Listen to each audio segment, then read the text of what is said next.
The distress beacon cut through the void of space like a scream in the darkness.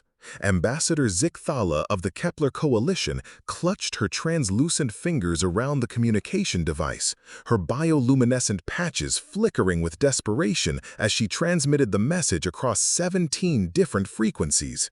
This is the Kepler Coalition requesting immediate assistance.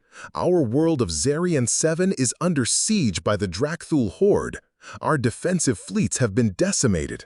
We are offering our entire planetary treasury and exclusive mining rights to anyone willing to aid us. Please, we have less than 72 hours before complete annihilation.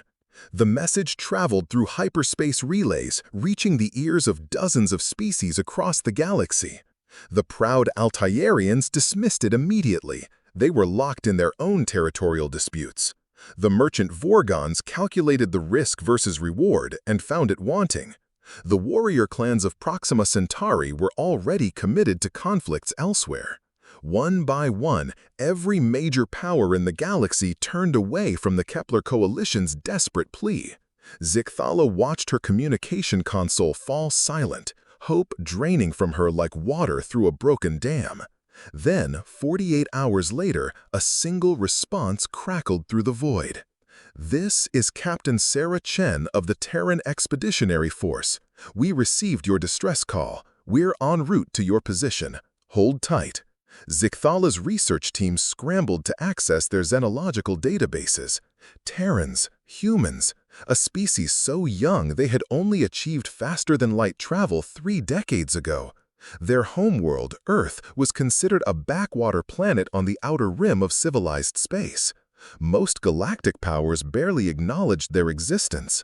"Ambassador," her aide whispered, mandibles clicking nervously, "the humans, they're bringing only 12 ships. 12 ships against the 1,000-strong armada of the Drakthul Horde." Zicthala felt her hope crumble further, but desperation kept her from turning away this final lifeline. The human fleet arrived exactly when promised, dropping out of hyperspace in perfect formation. The ships were smaller than expected, sleek and angular, bearing scars from previous battles. The lead vessel, designated UES Defiance, opened a communication channel. "This is Captain Chen. We've analyzed the tactical situation. The Drakthul fleet is positioning for orbital bombardment. We're going to need you to evacuate all civilians to underground shelters immediately." "Captain," Zicthala responded, her voice trembling, "you don't understand. There are over 1,000 enemy vessels. Your 12 ships." "Ma'am, with respect, you called for help. We're here to provide it. Just get your people to safety."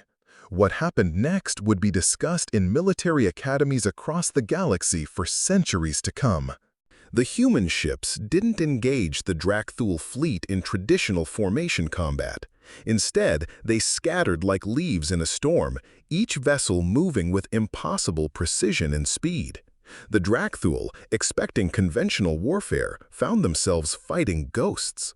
The humans employed tactics that bordered on madness. They used asteroid fields as cover, turning space debris into weapons. They fired while in impossible rolls and spins that should have liquefied their crews from G-forces. They coordinated attacks with split-second timing that seemed to defy the laws of physics and probability. Captain Chen's voice remained steady throughout the chaos. "Target their command ships first. Remember, we're not here to win pretty. We're here to win." The UES Defiance dove straight through the center of the Drakthul formation, weapons blazing, drawing fire from hundreds of enemy vessels while her sister ships flanked from impossible angles. When the Drakthul tried to adapt, the humans adapted faster. The battle lasted 18 hours. When the smoke cleared, the Drakthul Horde was in full retreat, leaving behind the wreckage of over 300 ships. The human fleet had lost 2 vessels, but the survivors limped home victorious. As Zicthala stood in the ruins of her capital city, damaged but not destroyed, she watched the human ships prepare to depart. She had offered them her planet's treasury, but Captain Chen had refused payment. "We didn't come here for money," Chen had said simply. "We came because someone needed help."